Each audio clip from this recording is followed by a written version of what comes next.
Әнші әрі музыкант тұңғыш президент елбасы қоры сыйлығының иегері Абай Әбішев кезекті бейнебаян түсіруге кірісті. Достарым атты авторлық әніне таспаланып жатқан бейнебаян Алматы қаласында түсірілуде. Ең бастысы әнші Абай Әбішев жүректен шыққан ән жүрекке жетеріне сенеді. Бұл ән өзім жазған әнім, достарым атты ән.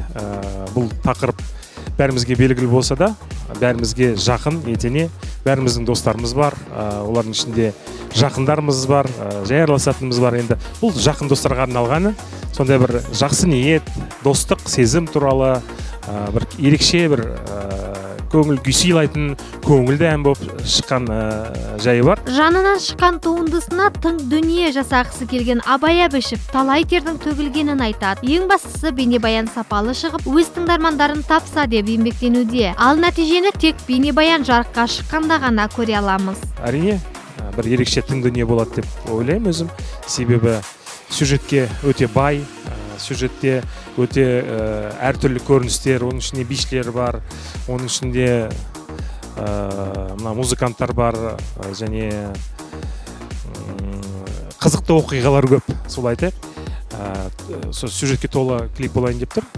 Енді бұл біткен кезде бірақ бағасын беріп жатасыздар.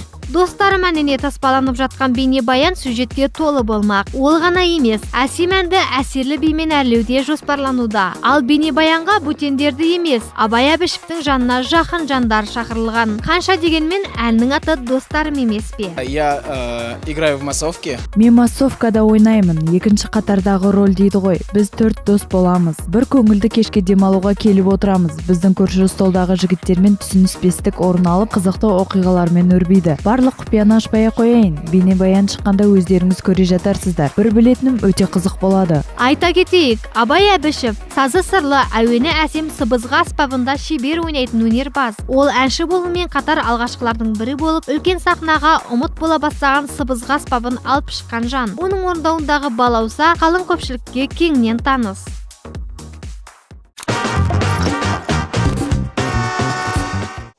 Алматы қаласындағы нөмірі 103 санаториялық бөбекжай балабақшасында ғажайып түс көрген патша атты ертеңгілік өтті. Балалар сахналық қойылым қойып, ән мен биден шашу шашты.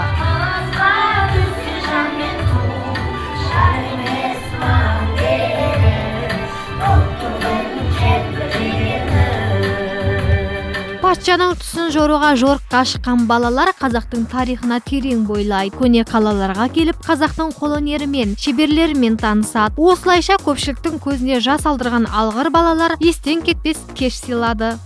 Мен патша болдым. Қазақтың тарихын үйрендім. Балалармен ойнадым, биледім. Мен қыран-құс болдым. Қыран-құс біздің көктуымызда бейнеленген. Біз көктудың жербілегенін әнін айттық.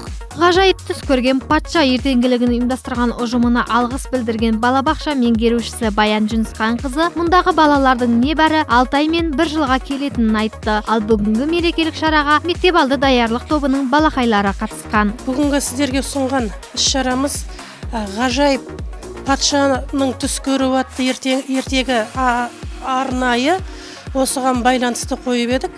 Енді елбасымыз Нұрсұлтан Әбішұлы Назарбаевтың рухани жаңғыру болашаққа бағдар атты мақаласының аясында біз осындай үлкен іс-шараны өткіздік. Әрине, біздің балабақшамызда бір ғана іс-шара емес, бұған дейін де бірнеше іс-шара қойылады, күнделікті жасалып жатады. Әр топ өзіне әртүрлі тақырыпта балалардың жас ерекшеліктеріне сәйкес білім деңгейіне қарай өте керемет жақсы әртүрлі тақырыпта жүргізіп отырады. Айта кетейік, нөмірі 103 санаториялық бөбекжай балабақшасы 1989 жылдан бері жұмыс істеп келеді. Мұнда 41 балабақша қызметкері жұмыс істейді. Ал тәрбиешілердің көп жылдық стажы бар, категориясы жоғары мамандар екен.